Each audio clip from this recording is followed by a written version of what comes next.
really rose to the top. So it's really a pleasure to introduce Steve and a conversation about the DoubleTree. All right, good morning still, and welcome to the beautiful city of Portland. We are glad to host the TIES conference, and glad we've got so many folks excited about green and sustainability. Our particular hotel, Tom outlaid some of it, but I want to talk a little bit about who we are.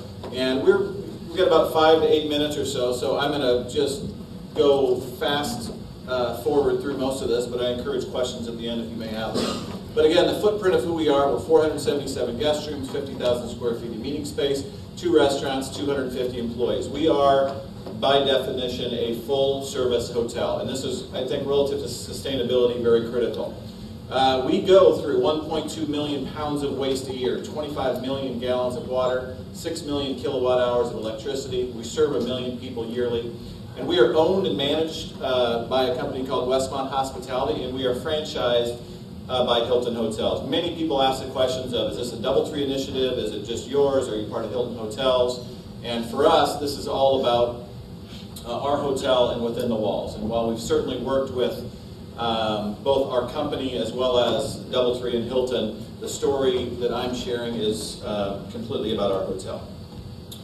Sustainability, there's a lot of buzzwords out there, and Tom threw out a lot of those, and I think this was the biggest challenge for us many years ago as we started thinking about, okay, we see the value in green, we see the value in sustainability, but nobody really knows what it is, or maybe people know what it is, but have very different definitions. So for us, we landed on sustainability, and that was before we saw the great stat on how unpopular the word green was. It didn't cause me to change the color of my slides, though. But so we landed on this, and again, as we scuffled around and we challenged around, and I'm trying to convince my senior management team and convince my employees and talk to customers, we finally landed on this quote from a book called The Triple Bottom Line by Andrew Savitz, and the quote says, "A sustainable corporation is one that creates profit for its shareholders while protecting the environment and improving the lives of those with whom it interacts." I challenge anyone in any business sector to debate the value of that as a core value for doing business. Everybody wants to make profit. We understand that. What if we can do that in a way that protects the environment and improves the lives of those with whom it interacts? I think what it means is we've got a gold mine, is what we were able to do. So that became kind of the resonating theme for us 6 years ago as we started identifying what initiatives we were going to take and who truly we were going to be, both to our employees as well as to the community and to our guests.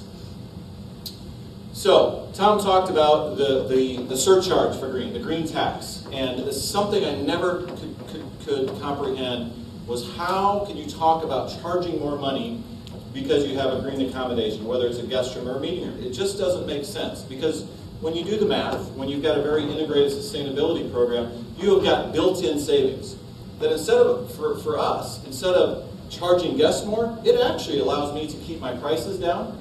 And this is a lot of data real quickly, but the information that's shown up here for our hotel is the difference between 2005 and 2009.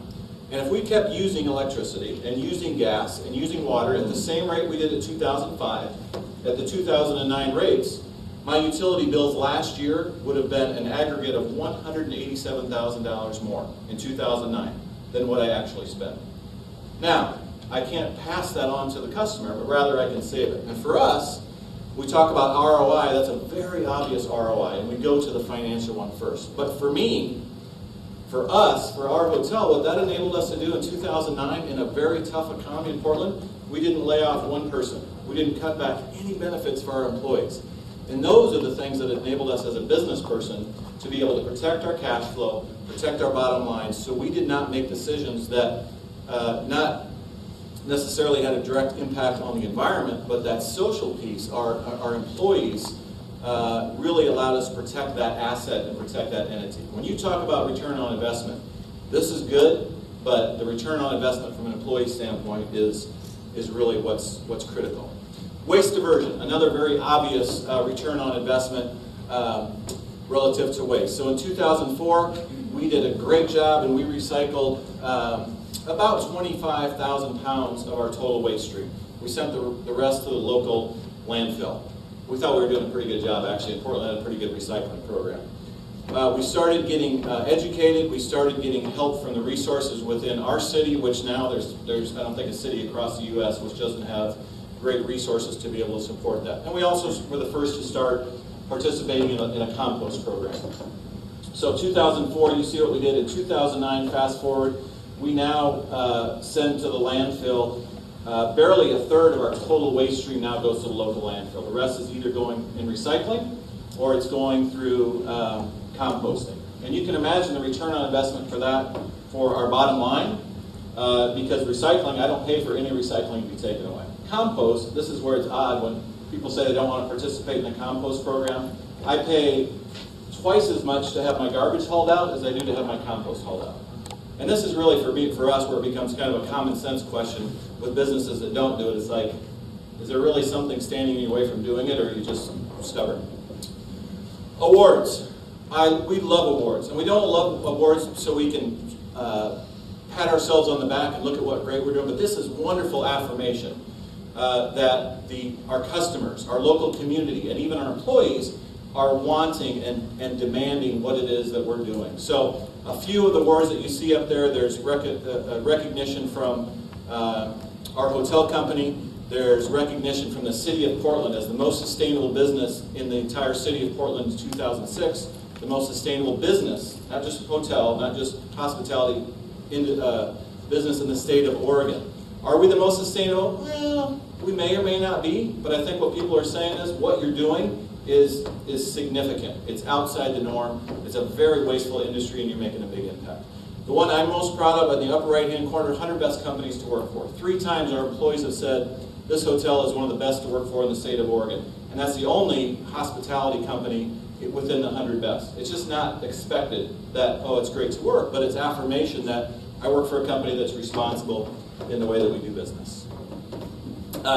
Employee engagement, I just talked about. Community engagement, again, a very big part of us. Our return on investment is not about how much money I can send to the corporate office. It's what an impact I can make within the local community, not just for us as a business writing checks, but with our people getting out and engaging the local community.